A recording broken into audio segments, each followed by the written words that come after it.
Hello, my name is Robert. I'm 67 years old. To protect our privacy, I will be using different names for myself and the others mentioned in the story that follows. I died, met Christ, and returned with a truth so disturbing it's taken me weeks to find the courage to speak it. What he showed me about the web of corruption strangling our institutions wasn't just a vision, it was a warning. I never believed in near-death experiences before. Now I can't stop thinking about what happens if I stay silent. On March 11th, I died alone in my office at the Senate Office Building in Washington, D.C. It was just after a long meeting with my legal team. The walls felt like they were closing in. News of the investigation was spreading, and my world was crumbling fast. I poured a drink, sat down to collect my thoughts, and somewhere between anger and exhaustion, I felt a crushing pain in my chest. The irony is, I had spent my whole life trying to be untouchable. Untouchable by scandal, by failure, by pain. And in the end, it wasn't a courtroom or a camera that took me down. It was the weight of everything I'd built, finally collapsing from within. But before I get into that, I need to tell you who I was. Not the headlines, not the sound bites, the real me. I've been a government official for 24 years. That title meant everything to me. It was my identity, my shield, my God. People called me the fixer, the strategist, the untouchable. I chaired powerful committees. I shook hands with presidents and kings. But behind the cameras and the polished speeches, I was empty. You know that feeling when you walk into your house, and even though everything looks fine, it feels cold. That was my life. Every room I entered, cold. Every conversation, calculated. Every decision, a transaction. My wife, Catherine, left me 8 years ago. We were married for 31 years. She stood by me through 3 campaigns, 100 scandals, and all the late-night deals. But when she found out about the affairs and the offshore accounts, she walked. She didn't scream. She didn't throw things. She just said, "I don't know who you are anymore." And then she was gone. She took half the assets, moved back to Kentucky, and hasn't said a word to me since. Not even when I called during her father's funeral. My voice went straight to voicemail. I deserved that. We had 3 kids. Sarah is 42 now. She's a school teacher. She used to send me Father's Day cards, even after the divorce. But I stopped replying. Always busy, always another meeting. The last time we spoke, she said, "Dad, I don't even know if you believe in anything anymore. Michael, 38, is in the Army. We used to be close. He looked up to me once. He even came to one of my hearings in full uniform. But after the first corruption charges started to leak, he cut off all contact, said I dishonored the family. Then there's Jennifer. She's 35. She battles addiction. Pills at first, then worse. I like to pretend I didn't see the signs, but I did. I saw them when she was 14, saw them when she was 20. But I just kept sending checks instead of showing up. I figured money could fix it. That's what I always thought, that money was the answer to everything. And now I have 6 grandkids. I've only met one of them, Sarah's oldest, Noah. He was 5 when I saw him. He sat on my lap and asked if I was a king. I told him yes, jokingly. But I remember the look on Sarah's face. She wasn't laughing. She just looked tired. So, that's who I was. A man with power, yes, but also a man completely alone. My days were filled with meetings, votes, fundraisers, more meetings. Every minute calculated, every handshake recorded. I knew the price of everything, the cost of a vote, the value of silence, the going rate for a foreign contract. I told myself it was the way the game worked, that everyone did it. But the truth is, I got greedy. You know that moment when you make a decision, a small one, and you tell yourself, just this once? And then, before you know it, you've made 100 more like it? That was me. First, it was a favor for a defense contractor, a little influence. Then, it was stocks, placed just before a classified bill passed. Then, it was millions in consulting fees, wired to Swiss accounts. I was under investigation the year before I died. FBI had been tracking me for months. The hearing where I collapsed was the culmination of it all. My enemies were sharpening their knives, and even my own party had started to whisper that I should resign for the good of the country. That Tuesday morning, I barely slept. I drank 2 coffees, took a beta blocker, and read my opening statement for the 5th time. I kept telling myself, "You've survived worse. Just deny, deny, deny." But when they showed the evidence, the offshore accounts, the recorded phone calls, the signed authorizations, something broke in me. I stood up. My voice rose. I remember shouting, "This is a witch hunt!" And then I felt a sharp pain in my chest, like someone pressed their thumb hard into my heart. The room started spinning. My legs buckled. I heard voices yelling my name. Then silence. Not just quiet, but complete silence. Like the sound had been sucked out of the world. I wasn't afraid, at least not at first.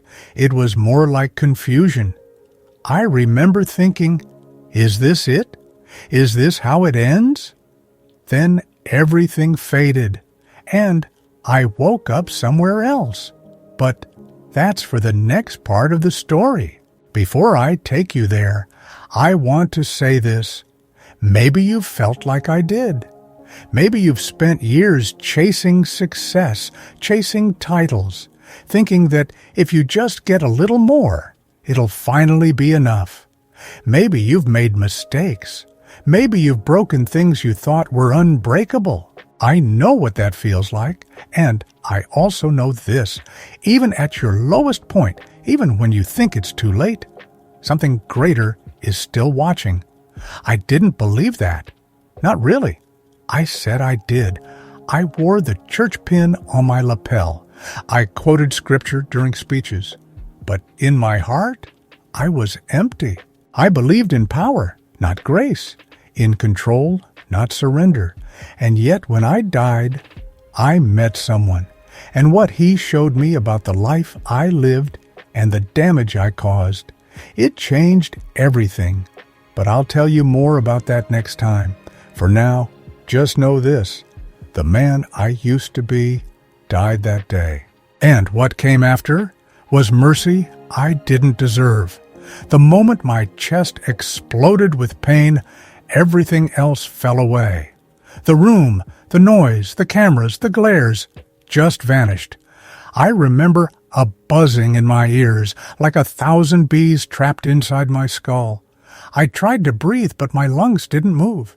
My legs gave out first, then my hands hit the floor, cold, hard, and then nothing. No more pain, no more weight. I thought death would feel like panic, like drowning, but it didn't. It felt like floating. At first, I was afraid. I didn't know where I was or what was happening. I remember thinking, am I dreaming? Is this some drug they gave me? Then I looked down, and I saw myself lying on the floor, pale, lifeless, a medic pushing on my chest, someone shouting, "Senator, stay with us!" But I wasn't in my body. I was above it, watching. There was no fear anymore, just stillness, a calm so deep I didn't want to move. You know when you've been carrying something heavy for so long and then finally set it down? That's what it felt like I'd been carrying the weight of my whole life, and someone just took it off my shoulders. I drifted higher. The ceiling melted away. Washington, D.C. shrank beneath me. The marble buildings, the traffic, the monuments, all of it just faded like fog in the sun. And then there was light, not just white. It was every color, but more alive than any color I'd ever seen. It wrapped around me, not like light from a bulb, but like something living, something that knew me. I don't know how to explain it, but this light didn't just shine. It felt like safety, like truth, like I had nothing to hide and nothing to prove.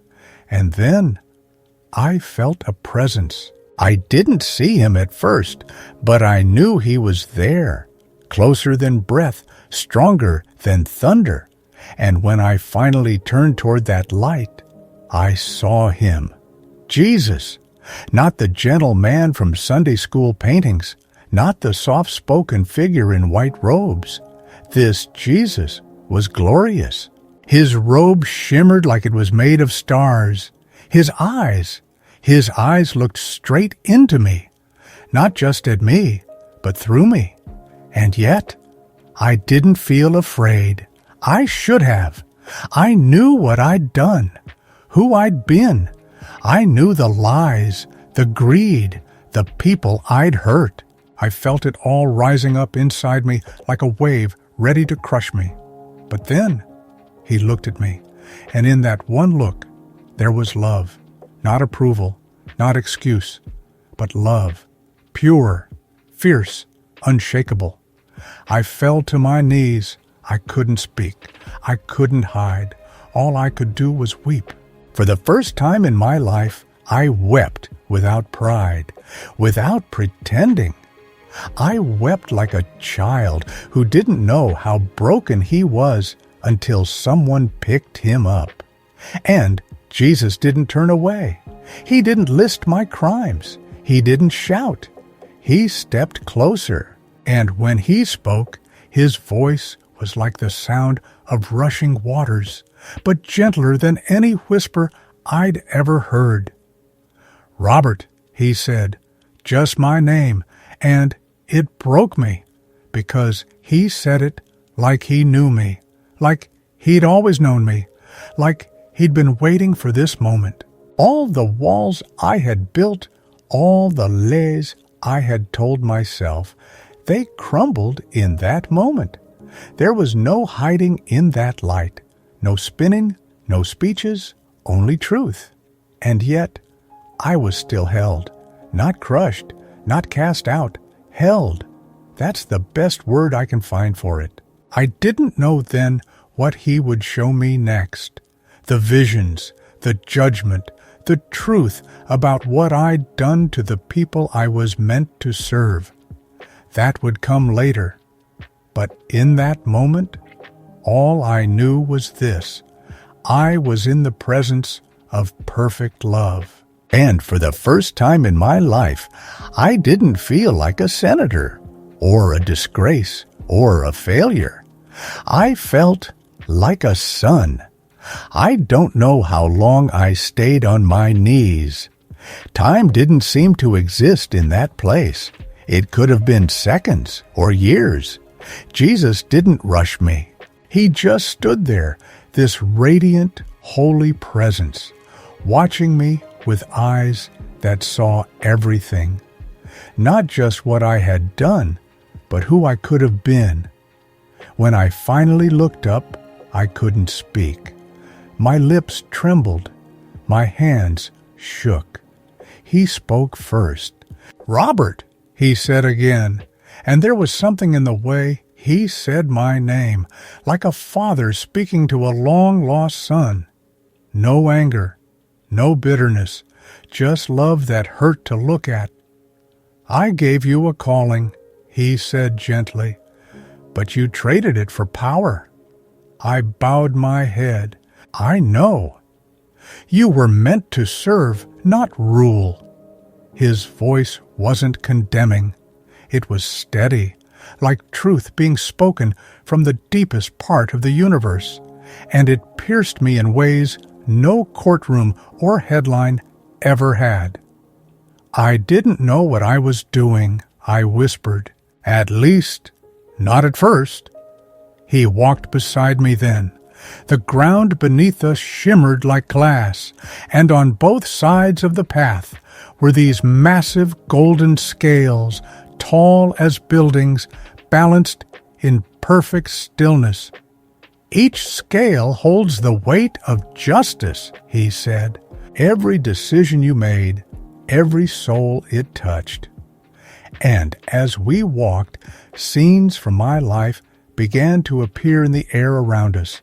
Not like memories, more like living truths. I saw a mother in my district crying because her son didn't qualify for health care after I voted to cut a program. I had done it for a campaign donation from a pharmaceutical lobbyist. I saw young soldiers, boys, really, killed in a foreign ambush. The defense secrets I sold for cash had ended up in enemy hands. I saw a teenage girl overdose in a run-down apartment. Her family had lost everything after a factory closure I helped fast-track for a foreign company that paid me under the table. The images didn't scream, they didn't accuse, but they stayed, each one settling over me like a stone on my chest. I dropped to my knees again. I didn't mean to destroy so much, I said. Jesus knelt beside me, and for a moment the light around him dimmed just enough that I could see the pain in his eyes. Robert, he said quietly, when those in power become blind to the people they serve, the people suffer. And you were blind, I sobbed. I couldn't hold it back. He reached out, and when his hand touched my shoulder, I felt something leave me, something heavy I didn't even know I'd been carrying. Shame, maybe, or self-deception, or both. You were given authority, he continued, but authority on earth is a reflection of heaven. It is not meant to serve self, but to protect the weak, uplift the broken, and guard the truth. I nodded, tears soaking my face. I failed them. I failed you. And then he said something I will never forget. You failed, yes, but failure is not final when there is repentance. That word, repentance, it wasn't just about guilt. It was about turning around, changing course. Why me? I asked. Why are you even talking to me? I deserve judgment, not mercy. Jesus stood again. Because I love you, and I love every single person affected by what you did. He turned his gaze outward then, and the scenery shifted. Suddenly, we weren't on the glass path anymore. We were above a massive city, Washington, D.C. I saw the Capitol building, the offices, the chambers. But now I saw what he saw. The spiritual rot beneath the marble, pride dressed in policy, greed hidden behind patriotic words, deals made in darkness, paid for by the broken and the voiceless. It's not just you, he said. Corruption has become a system, a language, a culture, and many are drowning in it. And then I saw children, so many of them, children sitting in broken schools, their eyes empty, children watching their parents argue about rent, children turning into bitter adults, already believing nothing will ever change.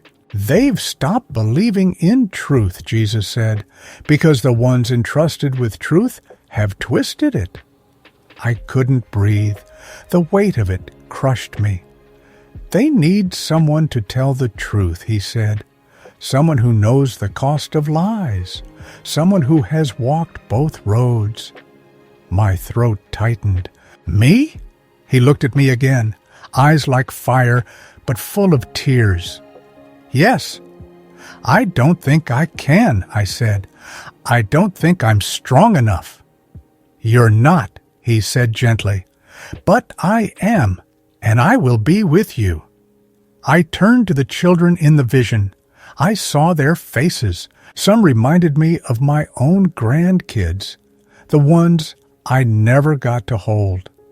They won't listen to me, I whispered. They'll hate me. They hated me too, he said, but I spoke anyway. I broke down again, not because I was afraid, but because for the first time I wanted to make it right. I wanted to go back, not to restore my name, but to restore truth. Still, something in me resisted. It's so beautiful here, I said. I feel like I'm finally home. Jesus nodded. You are, but you must go back. There is still work to do. The children are waiting. The nation is groaning. Truth must speak through you. I closed my eyes. The thought of leaving him, it tore at me. I had never known peace like this, never known love so real, so undeserved. But I remembered those faces, those small, tired eyes, and I said, if you'll help me, I'll go. Jesus smiled, and then he said the last words I remember before everything went white. Go and tell them what you've seen, not to shame them, but to awaken them. Tell them that justice is real, but so is mercy. I woke up choking, not metaphorically, actually choking, gasping, thrashing. My chest felt like it had been torn open and stitched shut with fire. The bright lights of the hospital room burned my eyes. A nurse shouted for the doctor. Machines beeped like alarms in a war zone. But none of that mattered, because I was back. And the very first thought in my mind, the one that made me cry right there in front of strangers, was, he let me come back.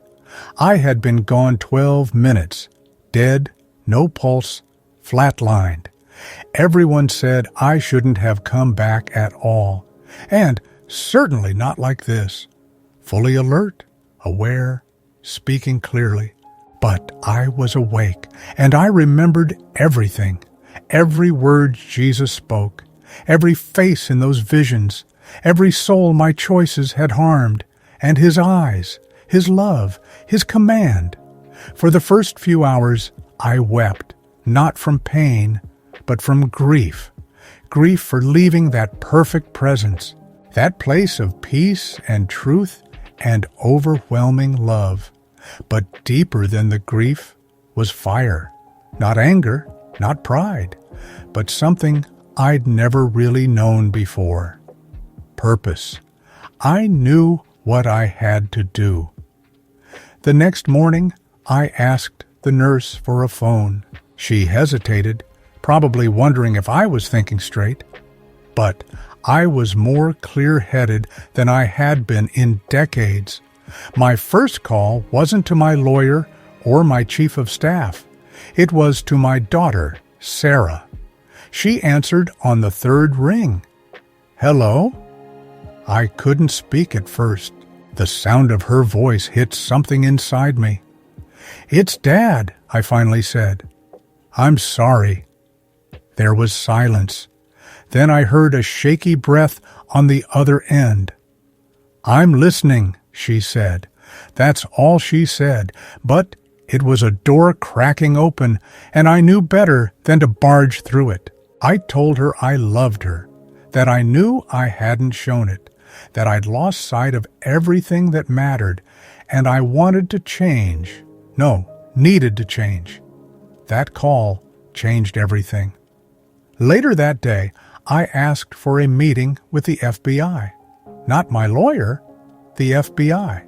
They were hesitant, but I told them I had something to confess. Everything, actually.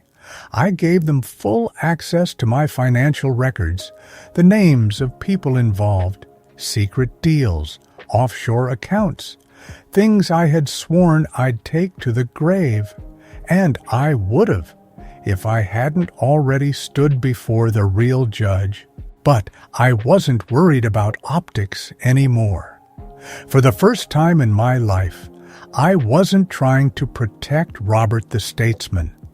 I was trying to become Robert the servant. I resigned from office. I gave back millions. I donated properties, liquidated investments, and set up a restitution fund for communities affected by the policies I corrupted. Some people thought it was a stunt. Others said I'd gone insane. But I knew better. I visited Jennifer next, my youngest.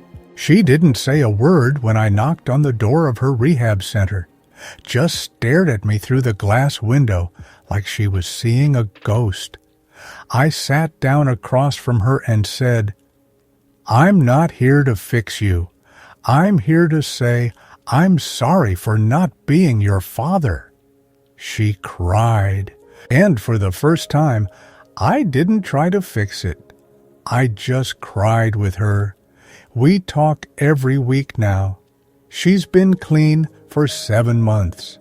She told me once, "Dad, I don't know what happened to you, but I like this version."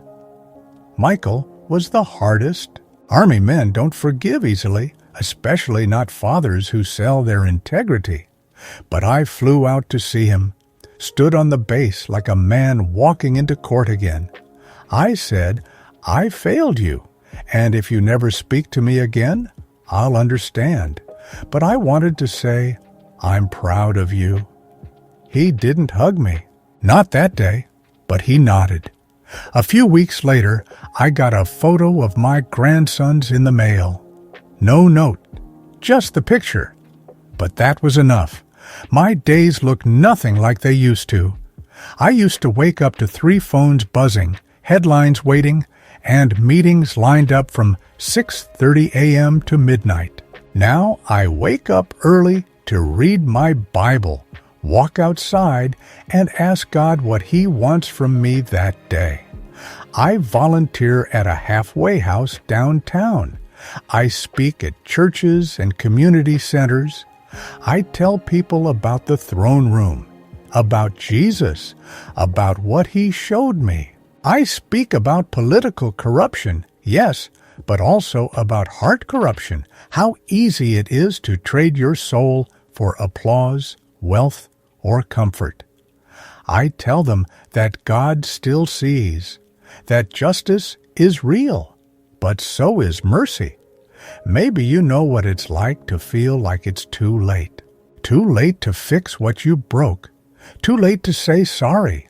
Too late to change. I want you to know something. If there's breath in your lungs, it's not too late. God doesn't just see what you've done. He sees what you can become. He doesn't shame you to crush you. He convicts you to restore you. You don't have to die to change. I did, but you don't. You just have to surrender. I miss that place sometimes. The light, the peace, the way Jesus said my name like it was the most precious word He'd ever spoken. But I know why I'm here. I'm here for the children I once ignored, for the broken who believed no one was listening, for the cynical who think every politician is a liar, for the ones who've stopped hoping. I'm here to say, Jesus sees you. He loves you.